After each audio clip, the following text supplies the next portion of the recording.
Consumer Warrior back again with another video. This is continuing my series of parts for a new computer build for a friend of mine. And this is a CPU cooler. This, in fact, is the Dark Rock 4 by Be Quiet. So,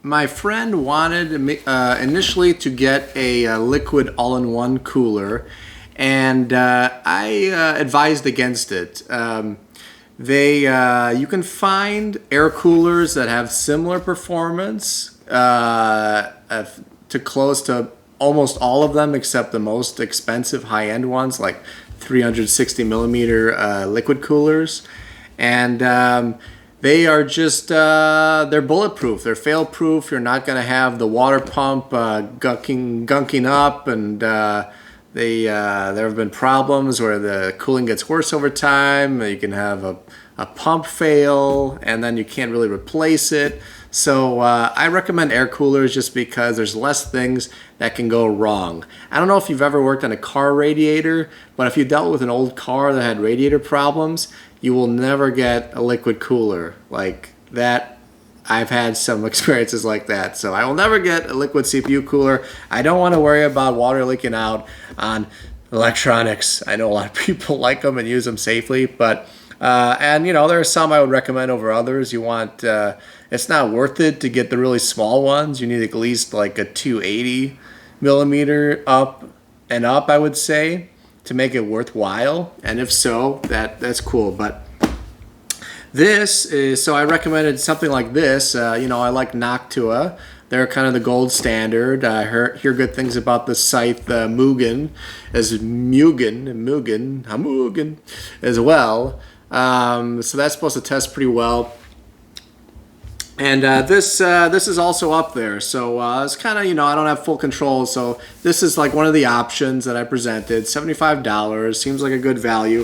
You know, I know Be Quiet, they make some cases, and they have a good track record in the biz, and so yeah, they make some good computer cases. They're more quiet focused, they tend to be. You know, the cooling maybe isn't as good because that's a sacrifice. It's like a trade-off.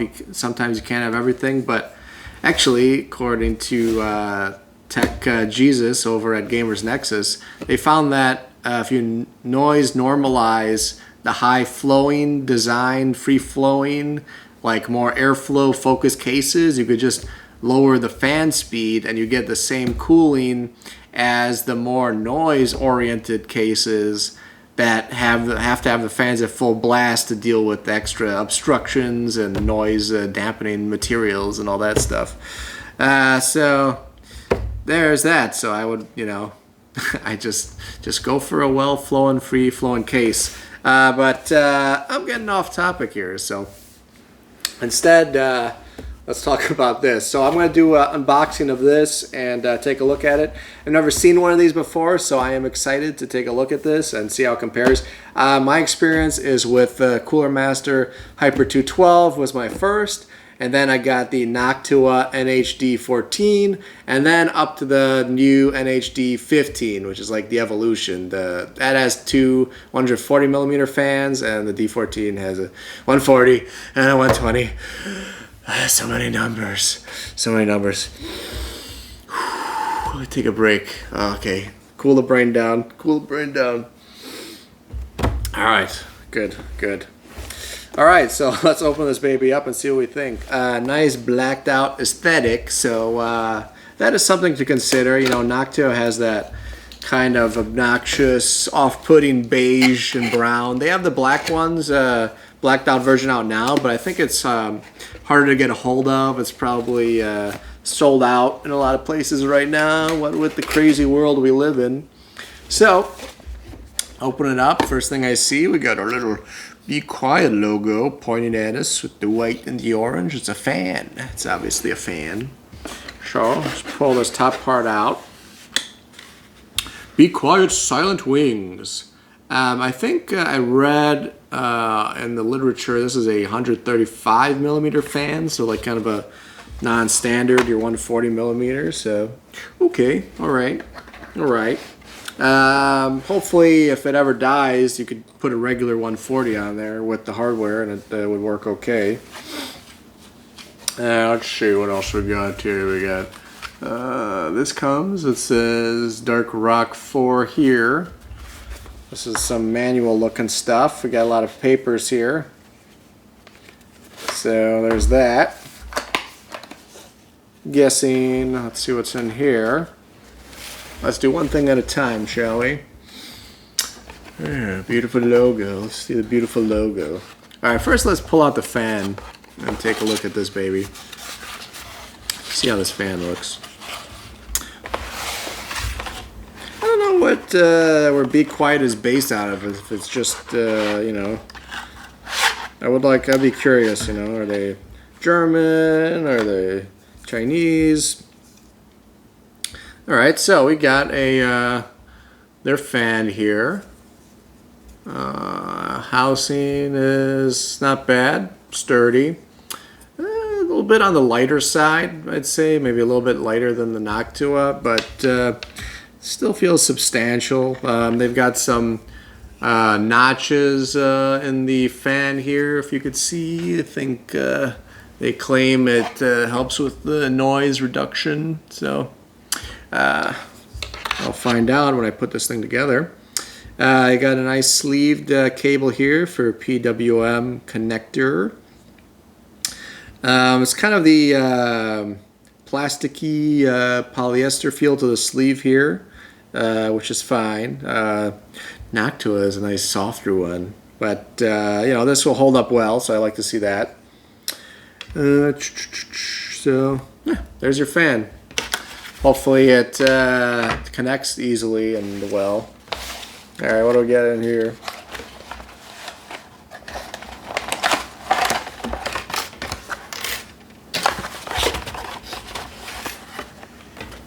That's it. I'll leave the manuals in there for now. We're not going to look through those. Alright, so these are your standard. I've seen this before. Your little kind of metal clips. And these kind of just, if you could see, these are very thin. They kind of just hook onto the fan, and then they pull over and kind of just stretch a little bit, and kind of they can attach it pretty securely to the cooler that way. Alright, so we got one for Intel and one for AMD. Hopefully this is AM4 compatible. Should be. And what did they give you? Open this up. So I got AMD, a couple brackets, a couple thingamajiggies, some spacers, some washers, some screws. And we got our Intel mounting kit. One is labeled AMD and one is labeled Intel for you. So that's nice, straightforward. You got a tiny little tube of applicator paste. This thing is very tiny. The tube isn't filled with the paste. It's like the bottom like eighth of it has it in there. This would be like a little bit, nice size. Oh, that applicator paste. Oh my god, I need it. Oh, it's so good. Oh.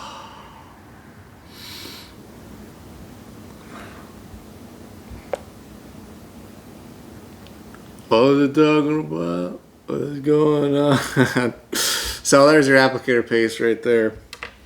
What else we got here? I think I read a story once about it was on Reddit. Some kid had one of these things because he bought a CPU cooler, and his mom got all upset, and she brought this to him and thought he was doing drugs. So she brought this up. She's like, "What are you doing? What is this for? Are you on heroin?" And he had a hard time explaining to her that it was for a CPU cooler. Hopefully use some video evidence there and brought it up. This is a solid looking, this is a metal piece right here. And I'll see what this is for. And a couple more screws in here. Alright. So that looks all fine and dandy so far. Let's take a look at the actual cooler.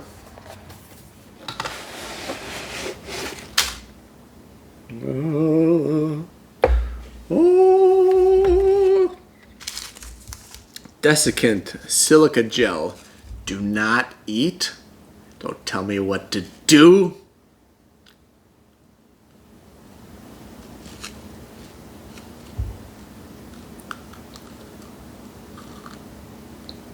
No, not gonna do that. Alright, so here's the cooler. There she comes off. And that side comes off. And that side comes off.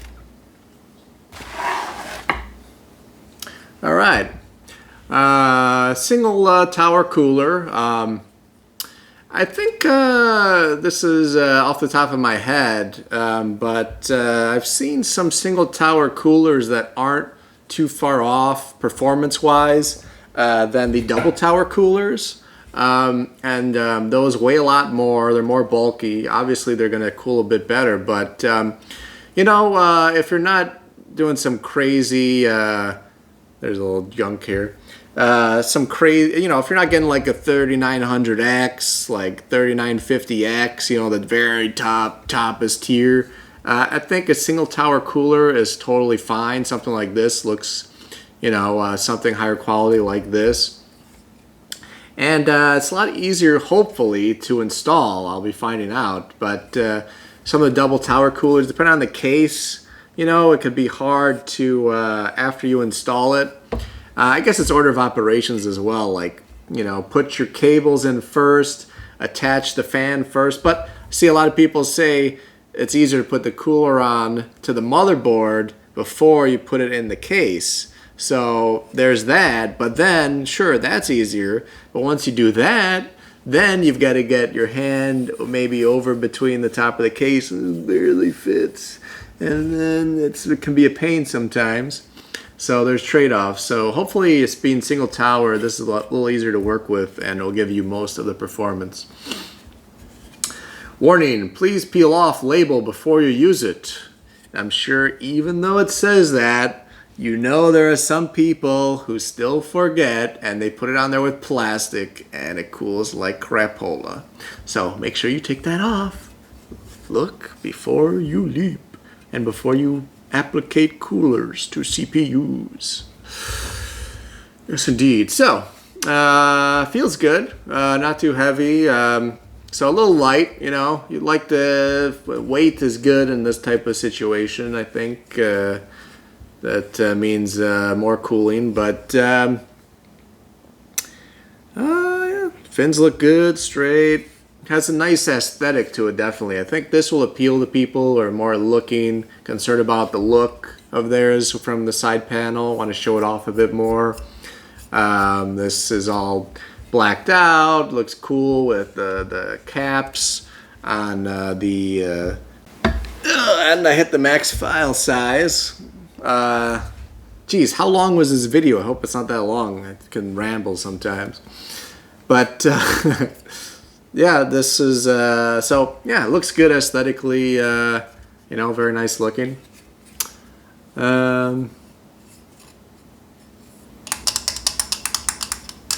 Metal, I think it's metal. So, yeah, that looks pretty good. Let's see how this might go with the fan. Brackets. What does this part do, I wonder? I could read the instructions, but yeah, that's more of an instructions thing to figure out. Alright, so I've got couple rubber strips on this side of the cooler. So that's where you're going to want to put the first fan. And then you'd install it something like so.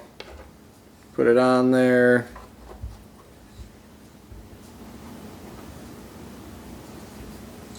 Okay.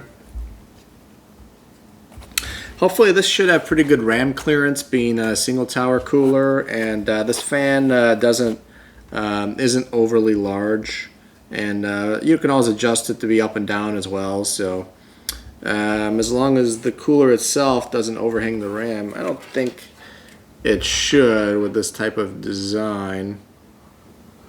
Yeah, it's not that big. You should be fine with four DIMMs of RAM in most motherboards with something like this.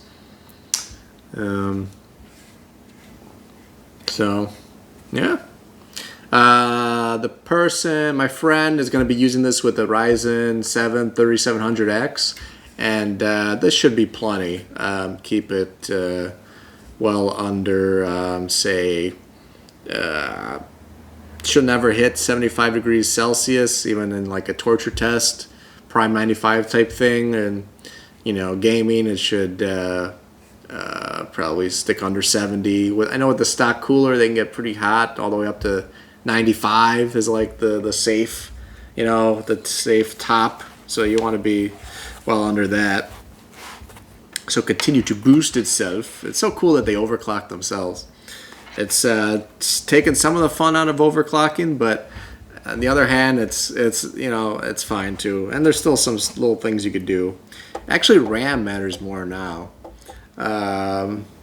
Future video about RAM and what you could do to custom overclock that using Typhoon and what's it called, DRAM calculator, I think I did, with custom timings.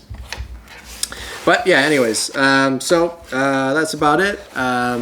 This is the Be Quiet Dark Rock 4 unboxing. 200 watt TDP, it says. Looks like this looks like a good choice for mainstream processors, and yeah, should $75 right now, and seems like fairly good value. So that's it for this one. Pleasure talking with you all. Stay frosty, stay smart, stay safe, stay smart. Did I say that? Definitely stay smart, and don't believe the BS, and keep your wits about you. It's similar to stay smart, but yeah. Anyways, this is Consumer Warrior signing out. Love you guys. Peace.